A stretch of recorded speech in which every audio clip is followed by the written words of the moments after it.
ಈ ಸಮ್ಮರಲ್ಲಿ ರಾಗಿಯನ್ನು ನಾವು ಹಾಲು ತೆಗೆದು ಮಾಲ್ಟ್ ಥರ ಮಾಡಿಕೊಂಡ್ರೆ ತುಂಬಾ ಒಳ್ಳೆಯದು, ದೇಹಕ್ಕೂ ತಂಪು. ಇದು ಮಾಡೋದು ತುಂಬಾ ಈಸಿ ಆಗುತ್ತೆ. ಬೆಳಗಿನ ಬ್ರೇಕ್ಫಾಸ್ಟಿಗೂ ಆಯಿತು, ಡಯಟ್ ಪ್ಲ್ಯಾನ್ಗೂ ಇದು ತುಂಬ ಚೆನ್ನಾಗಿರುತ್ತೆ.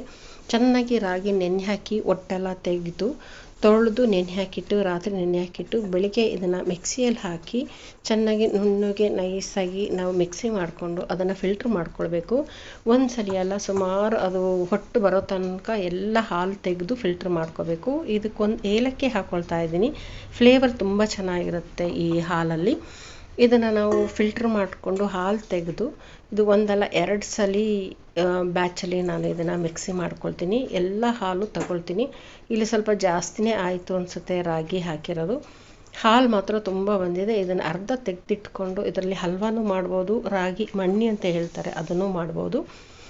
ಇಲ್ಲ ಮಧ್ಯಾಹ್ನಕ್ಕೆ ನಾವು ರಾಗಿ ಅಂಬ್ಲಿ ಆದರೂ ಮಾಡ್ಕೋಬೋದು. ಅದು ಮಜ್ಜಿಗೆ ಅಥವಾ ಮೊಸರು ಹಾಕ್ಕೊಂಡು ತಿನ್ನೋದಕ್ಕೆ ಚೆನ್ನಾಗಿರುತ್ತೆ. ಇಲ್ಲಿ ನಾನು ಬೆಳಗಿನ ಜಾವದಲ್ಲಿ ಬ್ರೇಕ್ಫಾಸ್ಟಿಗೆ ಮಾಡ್ಕೊಳ್ತಾ ಇದ್ದೀನಿ. ಇಲ್ಲಿ ರಾಗಿ ಮಾಲ್ಟ್ ಅಂತ ಹೇಳ್ತಾರೆ ಇದನ್ನು. ಇಲ್ಲಿ ನಾನಿಲ್ಲಿ ಎಲ್ಲ ಫಿಲ್ಟ್ರ್ ಮಾಡಿಕೊಂಡು ಇಲ್ಲಿ ಫಸ್ಟ್ ಟೈಮಲ್ಲ ಸುಮಾರು ಒಂದು 5-6 ಹೊಟ್ಟು ಬರೋ ತನಕ ನಾನು ಇಲ್ಲಿ ಮಿಕ್ಸಿ ಮಾಡ್ಕೊಳ್ತೀನಿ. ಚೆನ್ನಾಗಿ ಹೊಟ್ಟು ಬಂದಿರುತ್ತೆ. ಆ ಹೊಟ್ಟಲ್ಲೂ ಫೈಬರ್ ಇರುತ್ತೆ. ಮಾಡ್ತಾ ಮಾಡ್ತಾ ಹಾಲು ಬರ್ತಾನೆ ಇರುತ್ತೆ. ಕ್ಲೀನಾಗಿ ಈ ರೀತಿ ಹೊಟ್ಟು ಬರೋ ತನಕ ಇದರಲ್ಲೂ ಇನ್ನೂ ಇದೆ, ನಾನು ಅಷ್ಟಕ್ಕೆ ಸ್ಟಾಪ್ ಮಾಡಿದೆ. ಇಲ್ಲಿ ಇದನ್ನು ನಾನು ಅರ್ಧ ತೆಗೆದಿಟ್ಕೊಳ್ತೀನಿ. ಇಷ್ಟು ಜಾಸ್ತಿ ಆಯಿತು ಬೆಳಗಿನ ಬ್ರೇಕ್ಫಾಸ್ಟಿಗೆ. ಇಲ್ಲಿ ನಾನು ಅರ್ಧ ತೊಗೊಂಡು ಅದು ಚೆನ್ನಾಗಿ ತಣ್ಣಗಿರಬೇಕಾದ್ರೆ ನೀರು ಹಾಕ್ಕೊಳ್ತೀನಿ. 2-3 ಲೋಟ ನೀರು ಹಾಕಿದ್ರೂ ಪರವಾಗಿಲ್ಲ. ಇಲ್ಲ ಅಂದರೆ ಗಟ್ಟಿ ಆಗಿಬಿಡುತ್ತೆ, ನಮಗೆ ತಿರುಗಿಸೋದು ಕಷ್ಟ ಆಗುತ್ತೆ.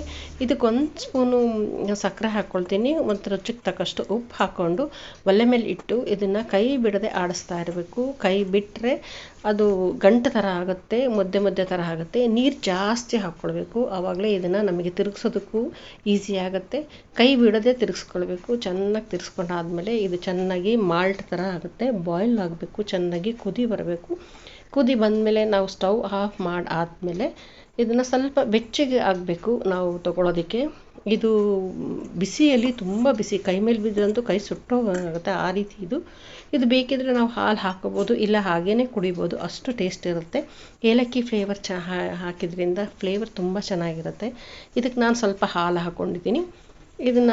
ಇದಕ್ಕೆ ಒಂದು ಸ್ವಲ್ಪ ನಾನು ಕೊಬ್ಬರಿ ಹಾಕ್ಕೊಳ್ತೀನಿ, ಡ್ರೈ ಫ್ರೂಟ್ಸ್ ನಾನಿಲ್ಲಿ ಬಾದಾಮಿ ಹಾಕ್ಕೊಳ್ತೀನಿ. ಯಾವುದಾದ್ರು ಫ್ರೂಟ್ಸ್ ಅಥವಾ ಸೀಡ್ಸ್ ಕೂಡ ಹಾಕೋಬೋದು. ಇಲ್ಲಿ ಬೆಳಗಿನ ಜಾವ 1 ಅಥವಾ 1.5 ಗ್ಲಾಸ್ ಕುಡಿದ್ರೆ ಸಾಕು, ಇಷ್ಟೇ ಸಾಕು ಬೆಳಗಿನ ಜಾವ. ಡಯಟ್ನವ್ರಿಗೂ ತುಂಬ ಒಳ್ಳೆ ಫುಡ್ ಇದು. ಮಕ್ಳಿಗೂ ಕೊಡ್ಬೋದು, ದೊಡ್ಡವ್ರಿಗೂ ಕೊಡ್ಬೋದು. ಇದನ್ನು ನಾವು ಮಾಲ್ಟ್ ಅಂತ ಹೇಳ್ತೀವಿ. Thanks for watching.